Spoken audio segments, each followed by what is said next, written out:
sont un peu perdus lorsqu'ils oui, vont sur les réseaux sociaux. C'est là quand même le hic. Mais et par rapport justement à cela, Marie, est-ce que quelque part ça ne pose pas de problème justement aux médias traditionnels? Maintenant, si ça, dans la mesure où alors ça poserait problème, comment les journalistes d'aujourd'hui, alors les médias traditionnels plus particulièrement, peuvent fidéliser leurs auditeurs? C'est une question très, très, très complexe et je pense ne pas avoir la réponse. Autrement, je pense que... On pourrait épiloguer quand même. Voilà. On peut en parler et on peut en discuter. Ça fait plusieurs années que les médias essayent justement de réagir à la montée des réseaux sociaux. Ça nous pose des problèmes au niveau de l'audience, déjà, car on observe...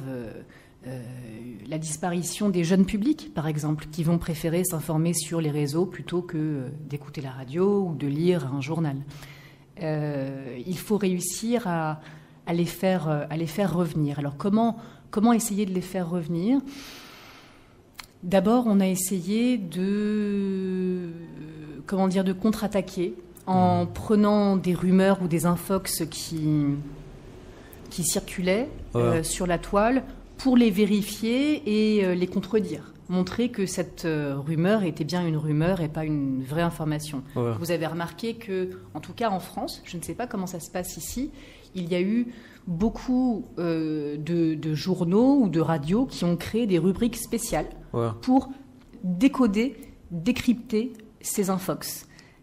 Donc voilà, ça a été la première réaction des rédactions par rapport aux rumeurs et aux infox qui pouvaient circuler sur les réseaux sociaux. Après, est-ce que notre rôle, c'est juste d'être au second plan, de réagir à ce qui circule sur les réseaux sociaux ? Malheureusement, non. Je pense que notre rôle est toujours d'être à la source de l'information. Et ça, c'est très compliqué car avec les réseaux sociaux, il faut aller vite, il faut faire le buzz, il faut attirer l'attention.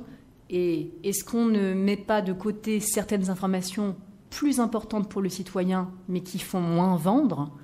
Oui, mais là, Marie, il y a quand même un problème dans la mesure où parfois il y a des informations qui sont vraies et malheureusement sur les réseaux sociaux.